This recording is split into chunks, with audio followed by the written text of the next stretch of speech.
I live in Lewiston, Maine, and last year there was an unfortunate act of violence where many people lost their lives. Really quite pointless and horrible.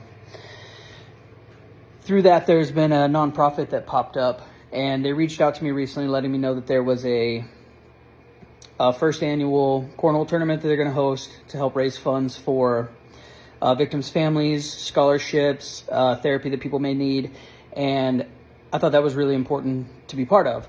So I am going to be making them a coffee table to auction off to help raise funds. I'm partnered with a few different other companies on this build, and it's going to be really great. Let me show you what we're doing. So Adam over at Mountainside Exotics has donated this really awesome piece of monkey pod, and he's coming over later. We're actually going to get to pour it then.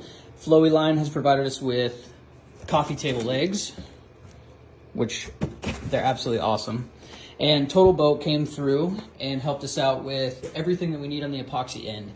So we have 5 gallons of thick set epoxy, we have tabletop epoxy, and we have penetrating epoxy that we're going to be using. So we're going to get started on this build today, and I will put the link down below if any of you are interested in checking out the Facebook group for the Cornhole Community Family Fund, liking it, sharing it. That would be a big help.